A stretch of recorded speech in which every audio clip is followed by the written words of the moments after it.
Hello बच्चों, welcome to my YouTube channel chemistry Pathshala. तो आप हो गए मस्त स्वस्थ और हेल्दी होंगे, तो मैं आपको अपने यूट्यूब चैनल केमिस्ट्री पाठशाला में स्वागत करता हूं।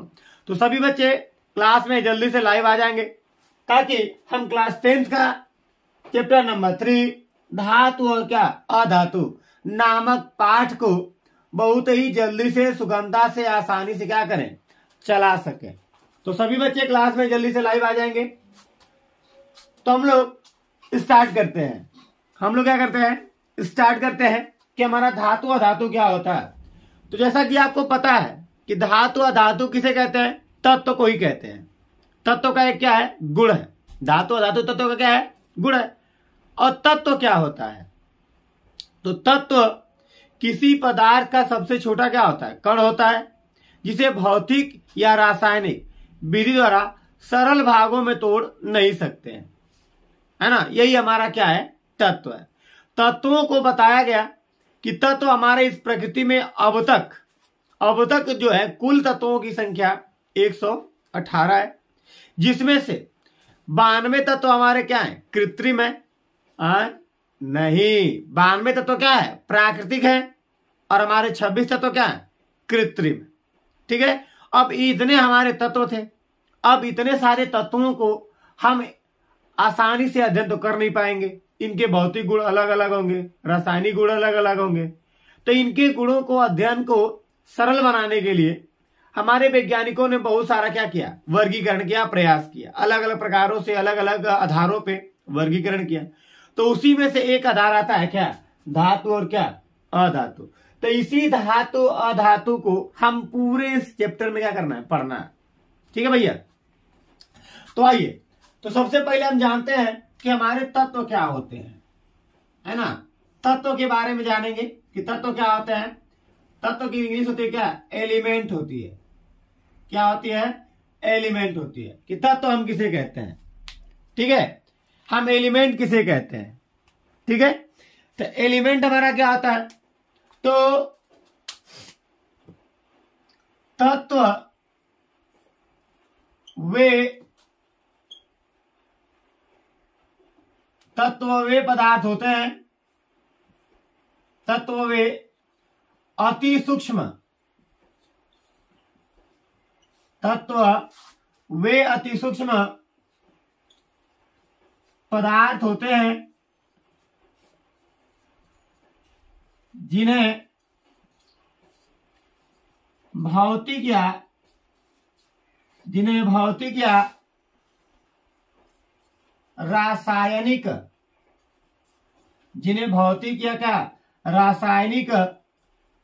विधि द्वारा सरल भागों में तोड़ नहीं सकते हैं। सरल भागों में तोड़ नहीं सकते हैं, तोड़ नहीं सकने का मतलब क्या हो जाएगा आपका, यहाँ पे विभाजित नहीं कर सकते हैं। क्या नहीं कर सकते हैं, विभाजित नहीं कर सकते हैं। छोटे छोटे कणों में तोड़ नहीं सकते हैं। उसी को हम क्या कहेंगे, तत्व कहेंगे। बताइए, कोई दिक्कत है क्या, किसी प्रकार की अगर दिक्कत है बचवा, तो जल्दी से आप लोग कमेंट करेंगे कि नहीं, हाँ भैया यहाँ पे दिक्कत है, सर जी यहाँ पे दिक्कत है। आएगा समझ में। तो हमारे जैसे में क्या हो जाएगा, जैसे में हमारे क्या हो जाएगा, जैसे हमारे बहुत सारे तत्व हैं भाई, जैसे बहुत सारे तत्व हैं, सोना है, चांदी है ना, सोना है, चांदी है, कार्बन है, हाइड्रोजन है कि नहीं, ETC। ये सब हमारे क्या है, तत्व है। आई बात समझ में। ये सब हमारे क्या है, तत्व है। तो यहां पे आपको नोट में लिखवा दूं भैया, नोट में मैं लिखवा दूं, तो अब तक यहां पे लिखेंगे, अब तक कुल तत्वों की संख्या, कुल तत्वों की जो संख्या होगी, कुल तत्वों की क्या होगी, संख्या होगी, वह 100 कितना है, 18 है। अब तक कुल तत्वों की संख्या कितनी है, वह गलती हो गया, वर्ड नहीं मिस्टेक बन रहा है। तो अब तक कुल तत्वों की संख्या कितनी है? 118 है। जिसमें आपको बताना चाहूंगा मैं कि जिसमें हमारे 92 जो तत्व हैं, हमारे जो 92 तत्व हैं प्राकृतिक है। क्या है? प्राकृतिक है। प्राकृतिक मतलब होता है कि प्रकृति द्वारा उत्पन्न हुए, स्वयं से उत्पन्न हुए, है ना। और हमारे कितने? 26 तत्व। कितने भैया? 26 तत्व क्या है? कृत्रिम है। क्या है? कृत्रिम है। कृत्रिम का मतलब क्या होता है कि हमारे मानव निर्मित द्वारा जब लैबों में गैसों का अध्ययन किया जा रहा था, तत्वों का अध्ययन किया जा रहा था, तो उनके मिश्रण से हमारे क्या हुए? कुछ 26 तत्व थे लगभग, उनका क्या हुआ? निर्माण हुआ। ठीक है, बताइए यहां तक समझ में आया क्या सभी लोग को? यहां तक समझ में आ गया क्या? अगर सभी लोग को यहां तक समझ में आ गया हो तो जल्दी से वो कमेंट करेंगे कि हाँ भैया यहां तक समझ में आ गया है, आगे चला जाए। चलिए बताइए यहां तक समझ में आ गया है क्या? यहां तक समझ में आ गया क्या? हट जा रहा हूं मैं, हट जा रहा हूं भैया। बताइए यहां तक समझ में आया क्या?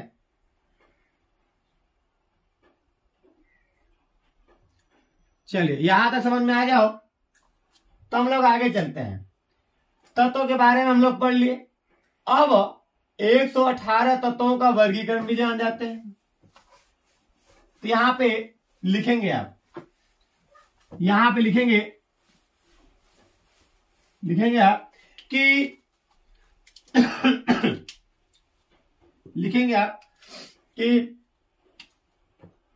तत्वों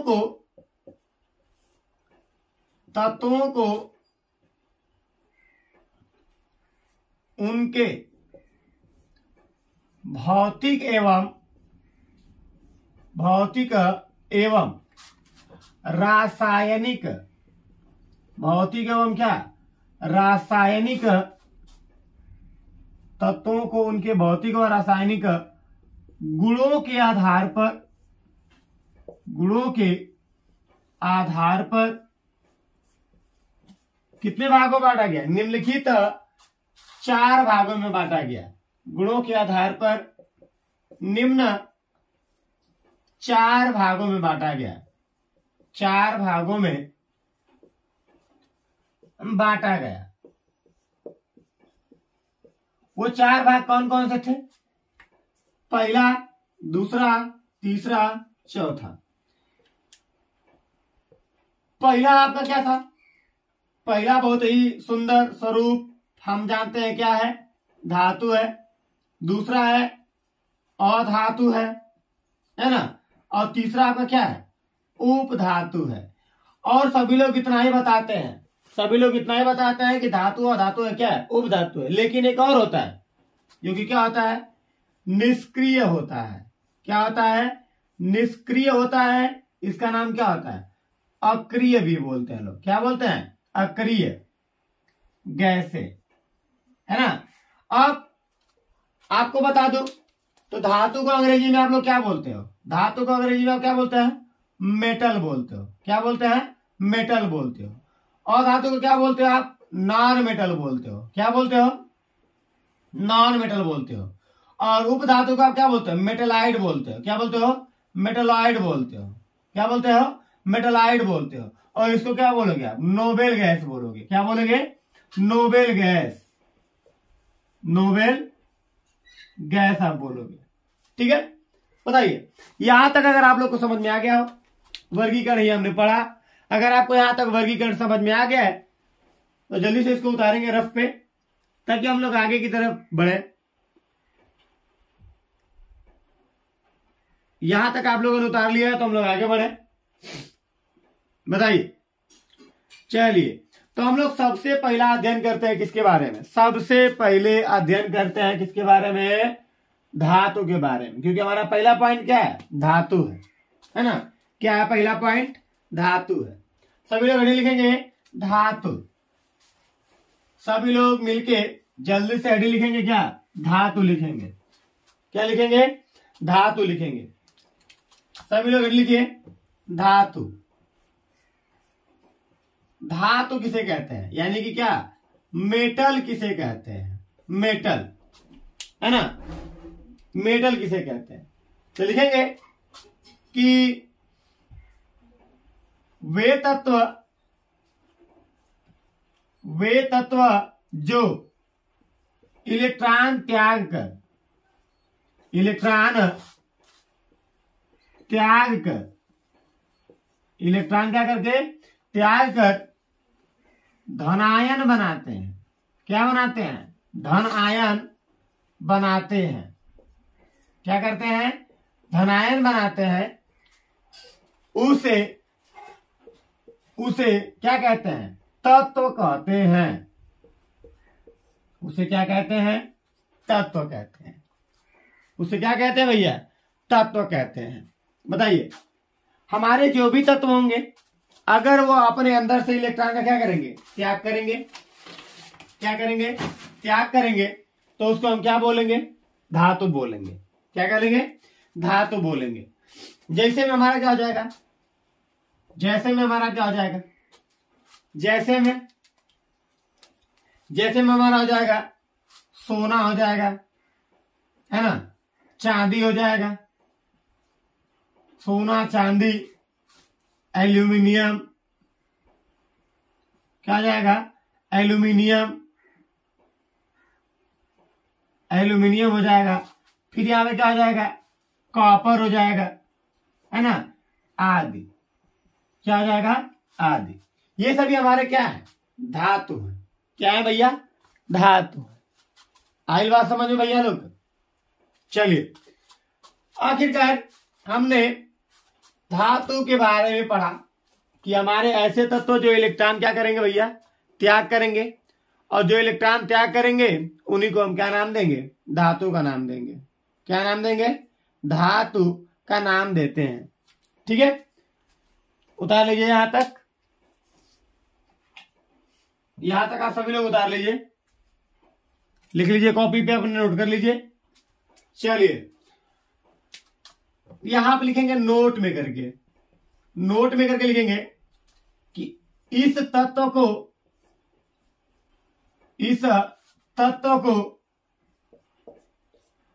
धन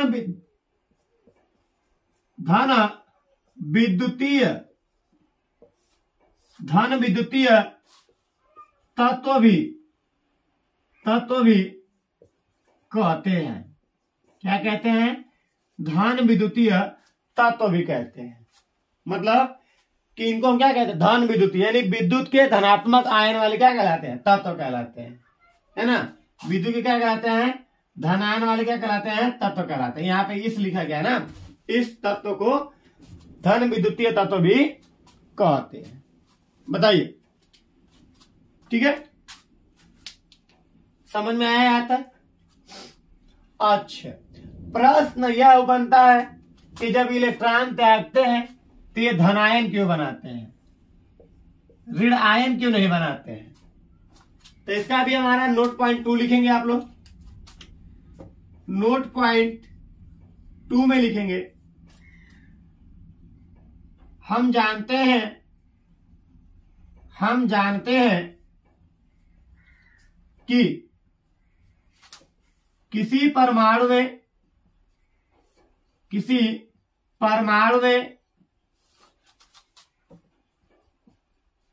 इलेक्ट्रॉन एवं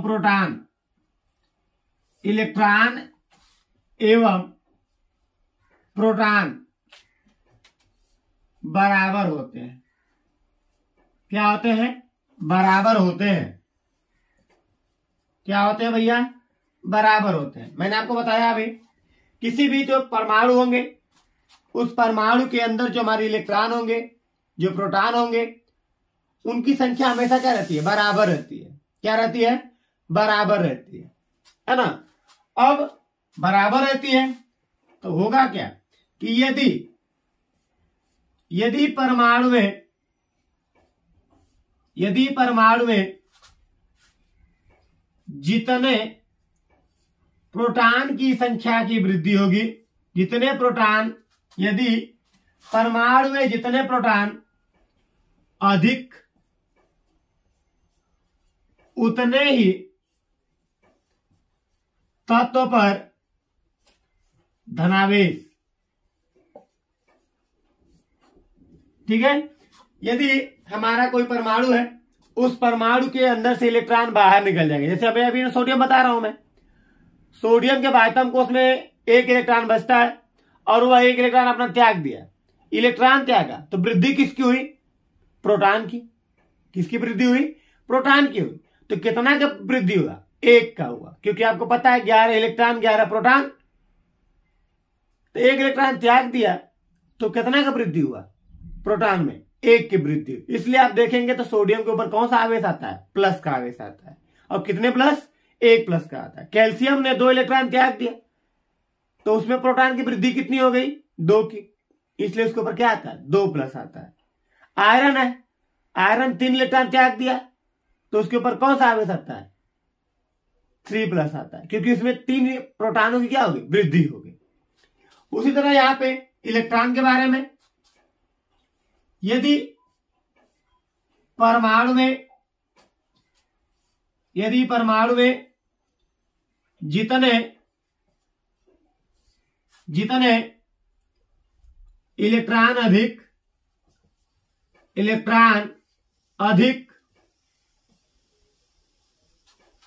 उतने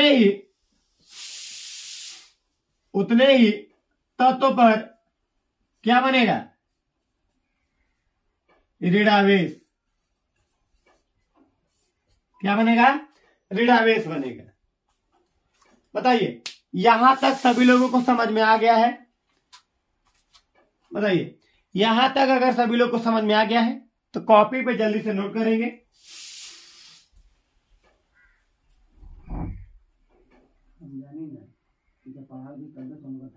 सब्जी भुजिया कुल बनी के लगी चूल्हे पर खाना बनाने तो ठीक रहेगा, तो सीसा तो नहीं करेगा।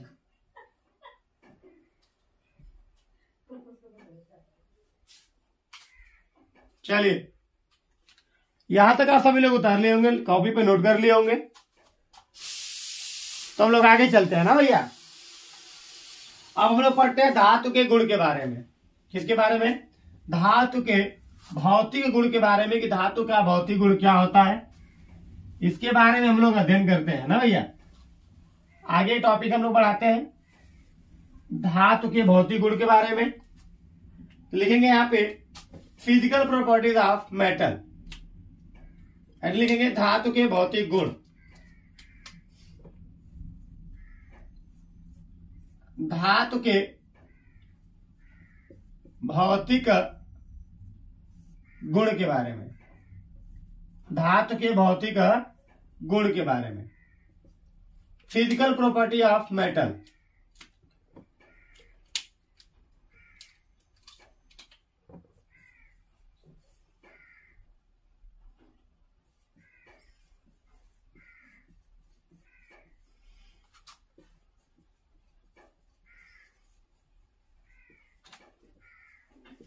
फिजिकल प्रॉपर्टीज ऑफ क्या? मेटल। हमारे धातुओं के भौतिक गुण क्या क्या होते हैं, इसके बारे में अध्ययन करेंगे हम लोग। चलिए अध्ययन करते हैं। तो सबसे पहले हमारा क्या होगा? धातु का जो गुण है, भौतिक गुण, वो सबसे पहले हमारा गुण क्या होगा? आप देखेंगे तो लोहा है, सोना है, चांदी है, ये सभी हमारे किस अवस्था में पाए जाते हैं? पदार्थ की कितनी अवस्थाएं होती है? 3, ठोस, द्रव और क्या? गैस। ठोस यानी कठोर, द्रव यानी तरल अवस्था, और गैस मतलब हवा।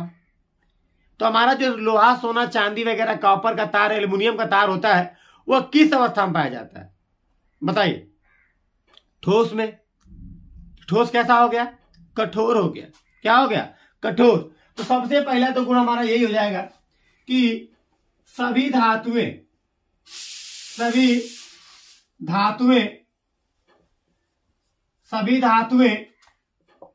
क्या होती है? सभी धातुएं कठोर होती हैं। क्या होती है? कठोर होती है। हमारे पास जितनी धातुएं हैं वे सभी धातुएं हमारे लगभग क्या होती है? कठोर होती है। कठोर यानी कि ठोस अवस्था में होती है, मजबूत होती है। लेकिन अपवाद होता है हमारा एक हमारा क्या होता है? अपवाद। वो अपवाद क्या होता है? पारा होता है। क्या होता है? पारा। आप जिसका सिंबल बनाते हैं क्या? Hg लिखते हैं, और इसको क्या बोलते हैं? मरकरी बोलते हैं। क्या बोलते हैं? मरकरी बोलते हैं। याद होगा आपको, है ना? जिसको आप क्या बोलते हैं? मरकरी बोलते हैं। रफ कर लीजिए यहां तक।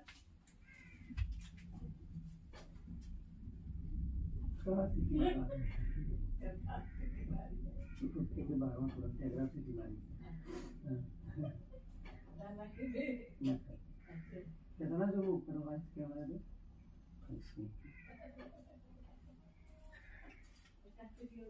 ठीक है, समझ में आया?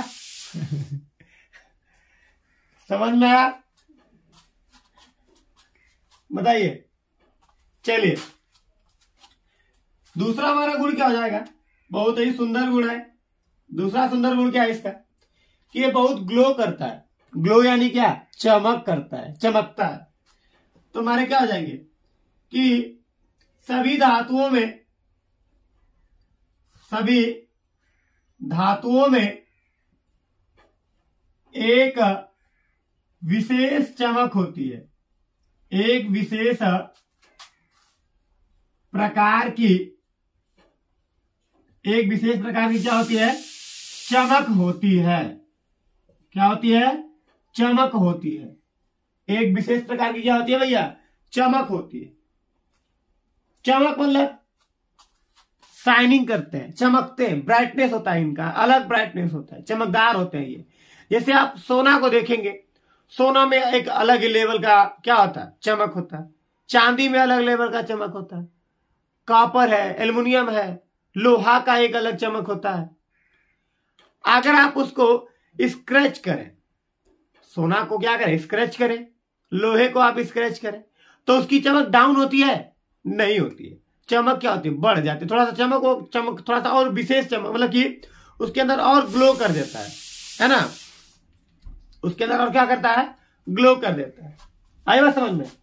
तो वही हमारा क्या हो गया? उनके अंदर क्या होता है? एक चमक पाया जाता है। जितनी धातु होती हैं उन धातुओं में क्या होता है? चमक पाई जाती है। आप पारा देखेंगे, पारा थर्मामीटर में भरा रहता है, आप उसको देखेंगे तो वो भी क्या करता है? चमकता ही चमकता है कि नहीं? तो हमारी जितनी धातुएं हैं लगभग क्या करती है? सभी लोग क्या करती हैं? विशेष प्रकार से चमकती हैं। ठीक है, अगला आपका क्या हो जाएगा? तीसरा आपका गुण क्या हो जाएगा? तीसरा आपका गुण हो जाएगा कि ये ध्वनि उत्पन्न करते हैं। क्या करते हैं? ध्वनि उत्पन्न करते हैं। क्या करते हैं? ध्वनि उत्पन्न करते हैं। ध्वनि उत्पन्न करने का मतलब क्या हो जाएगा? जैसे आपके स्कूल की घंटी है, लोहा पे टकरा गया तो बजता है, आवाज करता है कि नहीं? तेज आवाज करता है ना? बजता है कि नहीं बजता है? तेज। ठीक उसी को क्या कहते हैं? ध्वनि उत्पन्न करना। तो हमारी जितनी धातुएं हैं अगर वो टकराती है आपस में, या उनको किसी भी पदार्थ के द्वारा मारा जाता है, तो वो क्या करते हैं? ध्वनि उत्पन्न करती है, आवाज उत्पन्न करता है। उसी को हम क्या कहते हैं? ध्वनि उत्पन्न करना। तो हमारी जितनी धातुएं हैं वो धातु हमारी क्या करती है? ध्वनि उत्पन्न करती है। ठीक है, तो भैया यहां तक आप सभी लोग को क्या होगा? समझ में आ गया होगा, है ना? यहां तक तो आप लोग को समझ में आ गया होगा। तो हम लोग आगे पढ़ते हैं, है ना? हम लोग आगे पढ़ते हैं। इसका अगला गुण क्या हो जाएगा? चौथा गुण क्या हो जाएगा इसका? चौथा गुण तो ये हो जाएगा कि ये विद्युत एवं ऊष्मा की क्या होती हैं? ये विद्युत एवं ऊष्मा की क्या होती हैं? सुचालक होती हैं। क्या होती हैं? सुचालक होती हैं। क्या होती हैं? सुचालक होती है। सुचालक का मतलब सुगमता से प्रवाह होना, है ना? सुगमता से प्रवाह होना। सुचालक का मतलब ये होगा। सुचालक, सु मतलब सु, और यहां पे क्या हो जाएगा? चालक। सु का मतलब हो जाएगा आसानी से, और चालक मतलब क्या होना? प्रवाहित होना। क्या होना? प्रवाहित होना। आसानी से, सुगमता से क्या हो जाना? प्रवाहित हो जाना। तो इनमें क्या होता है कि विद्युत और ऊष्मा की सुचालक होती हैं। ये विद्युत और ऊष्मा की क्या होती हैं? सुचालक होती हैं। कहने का मतलब ये कि ये विद्युत और ऊष्मा को क्या करते हैं? आसानी से प्रवाहित करती हैं। क्या करती हैं, आसानी से प्रवाहित करती हैं, उसी को हम क्या कहेंगे, धातु कहेंगे। क्या कहेंगे भैया, धातु कहेंगे। बताइए, यहां तक समझ में आ गया होगा सभी लोगों को। जोरदार तरीके से क्लास को शेयर करेंगे, सब्सक्राइब करेंगे, बिना देर किए हुए लाइक करेंगे, एकदम जबरदस्त तरीके से, है ना, एकदम जोरदार तरीके से क्लास को शेयर करेंगे, लाइक करेंगे और सब्सक्राइब करेंगे, और अपने दोस्तों के पास बहुत ज्यादा भेजेंगे इसको, ताकि पढ़ करके वो लोग भी साइंस में 99% लाए, 99% हमारे बच्चे नंबर ला सके, है ना। चलिए, यहां तक समझ में आया। तो ये 4 गुण हो गए। 5वें गुण के बारे में हम लोग चलते हैं। 5वां गुण क्या है इसमें, तो हमारा 5वां गुण क्या है, 5वां गुण के बारे में हम लोग पढ़ते हैं। चलिए, पांचवा हमारा गुण क्या हो जाएगा, इसका जो हमारे धातु हैं इनके 5वां गुण क्या हो जाएंगे। 5वां गुण होगा कि इनका जो गलनांक होता है, इनका गलनांक एवं इनका क्या, क्वथनांक, इनका गलनांक एवं क्या भैया, क्वथनांक क्या होता है, उच्च होता है। क्या होता है, उच्च होता है, मतलब अधिक होता है। क्या होता है, उच्च होता है, अधिक होता है। आई बात समझ में, क्या होता है, अधिक होता है। इनका गलनांक क्वथनांक क्या होता है, अधिक होता है। आई बात समझ में। बताइए, किसी को कोई दिक्कत है यहाँ तक। अब क्वथनांक और गलनांक क्या होता है, तो आप लोग जानते ही होंगे। गलनांक किसे कहते हैं और क्वथनांक किसे कहते हैं। तो ठोस से द्रव में बदलना क्या कहलाएगा, गलनांक कहलाएगा, और द्रव से गैस में बदलना क्या कहलाएगा, क्वथनांक कहलाएगा। तो इनका जो द्रव से ठोस में बदलेंगे, चाहे ठोस से द्रव में बदलेंगे, तो गलनांक और इनका क्वथनांक क्या होता है, उच्च होता है। आप लोहे को गला के देखिए, आप लोहे को क्या करेंगे, गला के देखेंगे। आप जब लोहे को गला के देखेंगे तो लोहे को गलाने में बहुत ही एनर्जी लगती है, बहुत ही अधिक ताप लगता है, बहुत अधिक ताप लगता है ना। तो इसलिए कहा गया है कि इनका गलनांक और क्वथनांक क्या होता है, उच्च होता है। जो हमारे धातुएं हैं उन धातुओं का गलनांक और क्वथनांक क्या होता है, बहुत ही उच्च। बताइए, यहां तक समझ में आ गया क्या आप लोग को। बताइए, यहां तक आप लोग को समझ में आ गया क्या। अगर आप सभी लोग को यहां तक समझ में आ गया है तो हम आगे चलते हैं, है ना। अगला गुण पढ़ते हैं। छठवां गुण क्या आ जाएगा आपका, छठवां और आसान सा इसका गुण क्या आ जाएगा, छठवां कि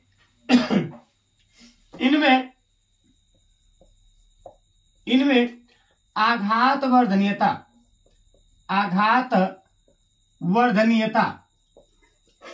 है ना, इनमें आघात वर्धनीयता एवं तन्यता का गुण पाया जाता है। क्या पाया जाता है, तन्यता का गुण पाया जाता है।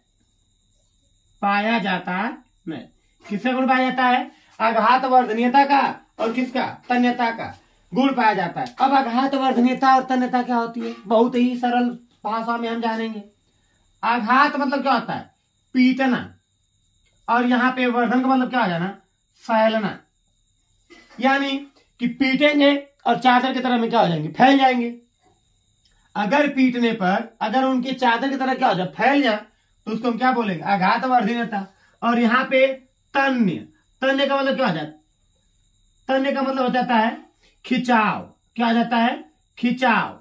अगर हम किसी वस्तु को खींचे और खींचने के बाद अगर वह तार के रूप में परिवर्तित हो जाएगी, किसके रूप में, तार के रूप में परिवर्तित हो जाएगी, तो उसको हम क्या बोलेंगे, तन्यता। और ये दोनों गुण किसमें पाए जाते हैं, धातुओं में पाए जाते हैं। किसमें पाए जाते हैं, धातुओं में पाए जाते हैं। किसमें पाए जाते हैं, धातुओं में पाए जाते हैं। उसी को हम क्या कहते हैं, धातु कहते हैं। जितने भी तत्व होंगे अगर उसमें आघात वर्धनीयता और तन्यता का गुण पाया जाएगा तो उसको हम क्या कहेंगे, धातु कहेंगे। बताइए, क्या यहाँ तक समझ में आया सभी लोग को। शाबाश, जोरदार तरीके से क्लास को शेयर करेंगे सभी लोग, शाबाश।